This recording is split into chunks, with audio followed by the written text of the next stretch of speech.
I bring before my mind's eye a scene which would imply that I am the one that I want to be, or that my friend or others are as I would like them to be. I try to confine it within the framework of the golden rule, that is, doing unto others what I would love them to do unto me, and not to go outside of that rule. It's such an easy thing to practice. Would I like the good that I ask of them? Yes. Like it for myself? All right, then ask it for them. Bring them before your mind's eye and dare to assume that what you are seeing in your mind's eye is true. Now, there is a definite technique to it, a simple technique. If I can share with you what I do, and it works, I bring them into my mind's eye and I work myself up into an emotional state. It's like a peculiar rhythm. I breathe in and breathe out and breathe in and breathe out, and suddenly I reach a certain point, and then one deep inhalation as though I'm setting it up in a time exposure before my own mind. I set it up, and all of a sudden I have a deep inhalation, and every pore of my being explodes. And then I do nothing beyond that. It's taking that scene and setting it up in a time explosion before the eternal event, and then I explode it, and then let life develop it, and life develops it. And then I get the call, or I get the wire, or I get a letter confirming that which I did. And I do nothing to make it so. I simply believe implicitly in Jesus Christ, but I have found him. I have found him as my own wonderful human imagination. I believe that all things are possible to him. He has ways and means that the mortal mind knows not of. So I do not care if I do not see clearly how it could possibly be. It makes no difference to me. I simply bring it to my mind's eye what I want to see it clearly, explode it, and then let it be. Now, it could be tomorrow. It could be a month. It could be even years. I am not concerned. I have done it, and that's all that matters as far as I'm concerned. Everything has its own appointed hour. See the vision? That was my vision. The vision has its own appointed hour. It ripens. It will flower. If it be long, wait. It is sure, and it will not be late. A little chicken, 21 days. A man, 9 months. A horse, 12 months. A little lamb, 5 months. And there's a time interval between that impregnation and the actual embodiment of that state. And I do not know the time intervals. I only know that all I do it. And if that time interval is a day, well, it's a day. If it's going to be a month, let it be a month. I do not know the time intervals between my vision of you being the one that you want to be and you becoming that which I have assumed that you are. I do not know the time interval. But there are time intervals between the impregnation and the birth of that impregnation. But I tell you, it works. So I do not need to ask anyone or turn to anyone. Not that I am not saying to you, turn to me. If you have confidence that I can use a law that you are not yet aware of or feel that you cannot quite master it, I invite you to turn to me. Cost you nothing. I charge not one nickel for it. To me, it's a simple technique, a simple process, and I look upon it just as this. If this hand is itching now, and the back of the hand is itching, this hand is easier for me to use to scratch it and relieve the itch than to take this and try to reach it with my fingers.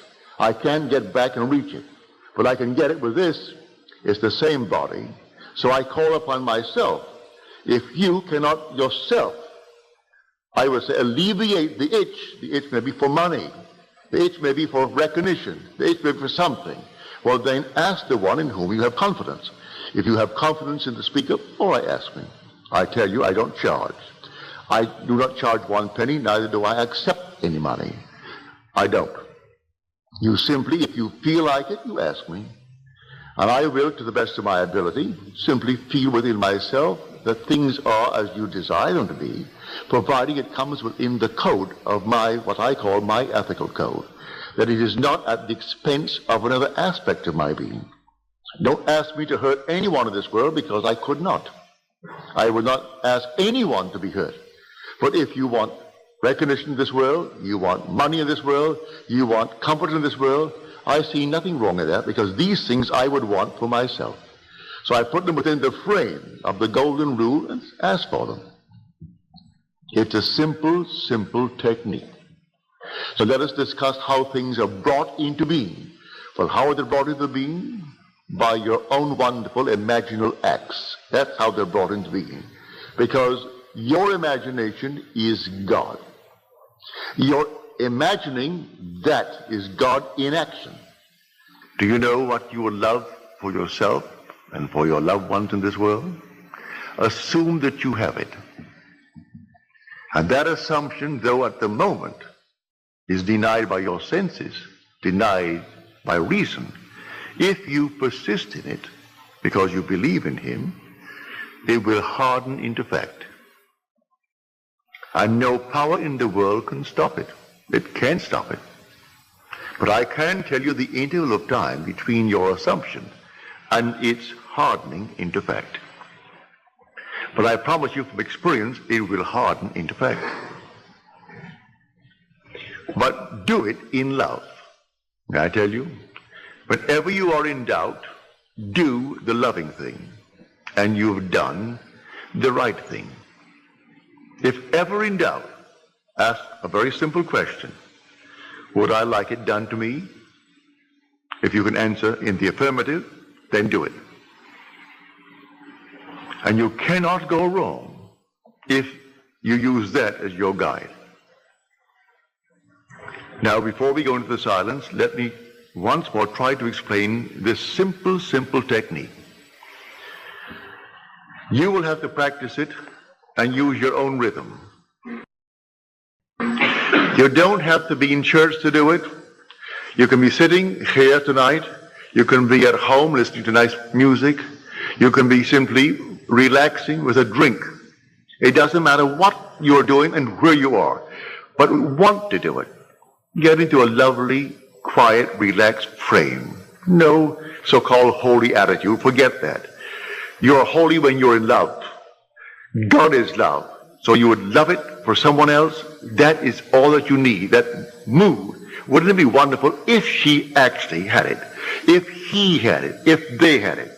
Also, you know exactly what you want now. And then you imagine you are seeing them. You can see them in your mind's eye and see them vividly. And then breathe yourself into a rhythm. They're telling you that they have it. And you're getting yourself worked up emotionally because they're telling you that they have exactly what you know they would want in this world. And then you reach a certain point and you explode. Something actually goes out of you. It's power. You work yourself up into a certain emotional state and then suddenly you explode. And you feel everything go out. And you cannot repeat it. There's no desire to repeat it. It was an actual psychic, sexual act. But there's no physical act. There is no evidence of any physical act. But it's the same thrill that you would were it a physical act. Work yourself right up into that state and then let it go. And do not raise one finger to make it so, any more than you would after impregnation. What can you do after pregnancy is taking place? Nothing. Leave it alone and let it take place in its own good time. Now let us go into the silence.